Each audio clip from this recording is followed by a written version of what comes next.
ओहे, क्या अब तुम आरामदायक महसूस कर पा रही हो? शायद नहीं, क्योंकि मुझे तो नहीं लगता। हाथ और पैर चैन से बंधे हुए, मुंह और आंखें बंद, एकदम परफेक्ट। और अब ज़रूर से तुम ये सोच रही होंगी कि मेरे साथ क्या होने वाला है, क्या मेरा रेप होने वाला है? तो तुम बिल्कुल ठीक सोच रही हो। बेसिकली तुम यहाँ लाई ही इसलिए गई हो ताकि हम तुम्हारे साथ जो मर्जी चाहे, जब मर्जी चाहे, जैसा मर्जी चाहे कर सके। एंड यू नो, तुम्हारे ठीक सामने एक शीशा भी लगा हुआ है जिसमें तुम बहुत जल्द खुद को बिना कपड़ों के तड़पते हुए देखने वाली हो। तो तैयार हो जाओ, it will be very fun. इतने में ही एक आदमी आता है अपने कुत्ते के साथ, और वो उस कुत्ते से उस लड़की का रेप करवाता है। लगभग 60 से ज्यादा लड़कियों के साथ इससे भी दर्दनाक और रूह कांप देने वाले टॉर्चर्स किए थे इस आदमी ने, जिसका नाम है डेविड पार्कर रे, the toy box killer. Ray was a serial rapist who kidnapped and tortured his victims. Agents believe he was also a serial killer. This was equipped with all sorts of torture devices. The FBI believes some of Ray's victims could still be alive. David Parker रे new Mexico के एक छोटे से शहर बेलिन में रहता था। David के फादर एक मैकेनिक थे जो दारू पीकर कभी कभार बहुत ज्यादा वायलेंट हो जाया करते थे। इसी वजह से उनका अपनी वाइफ से रिश्ता टूट गया था। फिर डेविड और उसकी छोटी बहन को उसके नाना नानी के पास भेज दिया गया। डेविड के फादर जब भी डेविड से मिलने आया करते थे तब वो डेविड को सेडोमैसोचिस्टिक पोर्नोग्राफी मैगजीन्स दिखाया करते थे। सेडोमैसोचिस्टिक का मतलब होता है किसी को चोट पहुंचाकर या खुद चोट खाकर प्लेजर फील करना, स्पेशली इन सेक्सुअल एक्टिविटीज के दौरान। मतलब बचपन से ही डेविड के माइंड में बॉन्डेज, वाइब्स, डोमिनेशन वाले डिजायर्स ने कब्जा कर लिया था। डेविड जब 14 साल का था तब उसकी बहन ने उसे सैडोमैसोचिस्टिक ड्राइंग्स और देखते हुए पकड़ लिया था। तभी से उसकी बहन ने उससे दूरी बनाना शुरू कर दिया था, क्योंकि डेविड की फैंटेसीज इतनी ज्यादा डिस्गस्टिंग थी कि हर कोई उससे दूरी बनाना ही पसंद करेगा। अपनी ऑडियो टेप्स में इन्हीं फैंटेसीज को एक्सप्लेन करते हुए डेविड ने कहा था कि वो लड़कियों के साथ गलत तब से करता आ रहा है जब वो इतना बड़ा भी नहीं हुआ था कि मास्टरबेट तक कर सके। इवन डेविड ने अपनी वाइफ से ये कन्फेस तक किया था कि उसने अपना पहला कत्ल 1957 में किया था, जब उसने एक औरत को एक पेड़ से बांधा, उसके साथ टॉर्चर करके उसे बेरहमी से मार दिया था। हालांकि इसके एविडेंस कभी मिले नहीं, लेकिन डेविड अगर ऐसी बात कन्फेस कर सकता है तो वो नज़रअंदाज करने वाली नहीं है। डेविड की 4 शादियाँ हुई, लेकिन हर बार अपनी बीवी पर वायलेंस और कंट्रोल दिखाने की वजह से वो सब टूटती गईं। डेविड की 2 बेटियां हुई, एक का नाम था ग्लेंडा। ये नाम याद रखना क्योंकि आगे चलकर यही नाम तुम्हें हैरान कर देने वाला है।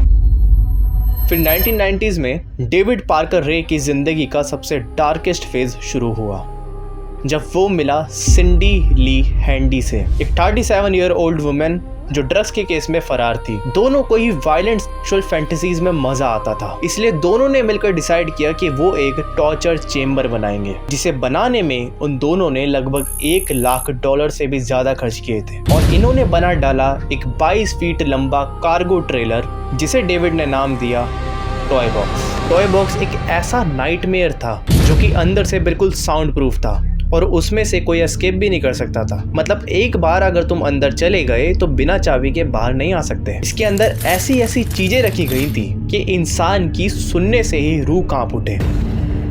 सेंटर में प्लेस थी एक जीनियोलॉजिकल टेबल, जिस पर विक्टिम्स को बांधा जाता था, और उनके ठीक सामने ऊपर की तरफ लगा था एक मिरर, जिसमें विक्टिम्स अपने साथ हो रहे सभी टॉर्चर्स को अपनी आंखों से देख सके।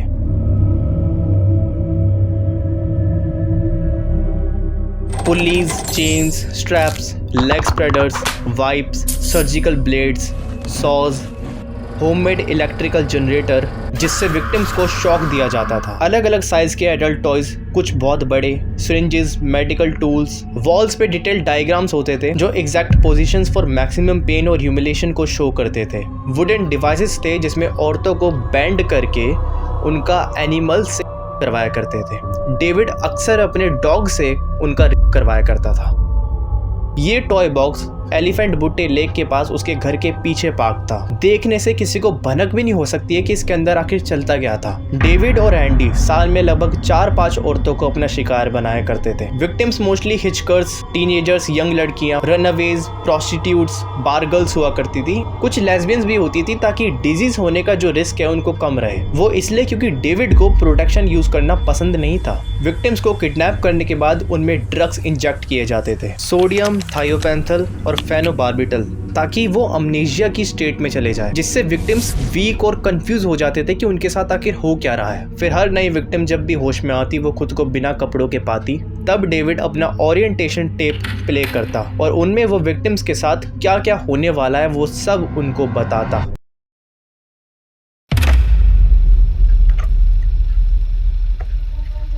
चलो अब कान खोल कर इस टेप को सुनो।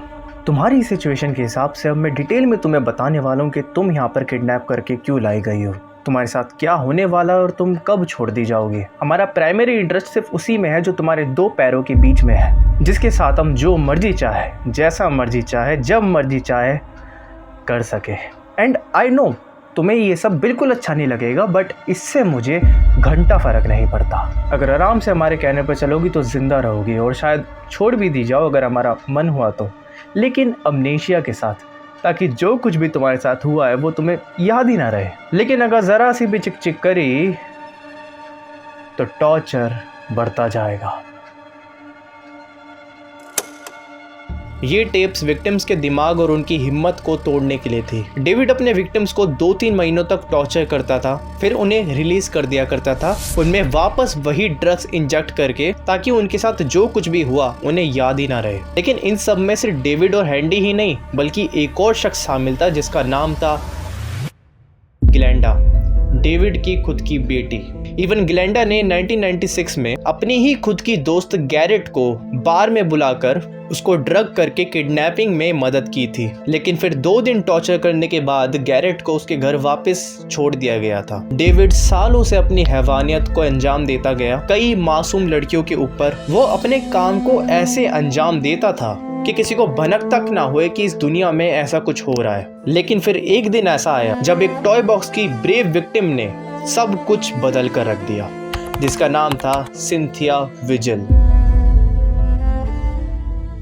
मार्च 1999 इस कहानी की सबसे इम्पोर्टेंट कैरेक्टर सिंथिया। डेविड और हैंडी ने सिंथिया को अंडरकवर पुलिस बनकर अरेस्ट किया था और फिर 3 दिन तक टॉर्चर किया। लेकिन फिर 22 मार्च को जब डेविड अपने काम पर गया था तब हैंडी ने गलती से कीज को टेबल पर ही छोड़ दिया था। मौके का फायदा उठाकर सिंडी ने उन कीज को पकड़ा, लेकिन इतने में ही हैंडी ने उसे देख लिया था। हैंडी उसकी तरफ बढ़ ही रही थी, लेकिन सिंथिया ने उसे आइस पिक से स्टैब कर दिया और वो जल्दी से कीज का इस्तेमाल करके उस टॉय बॉक्स से बाहर निकली।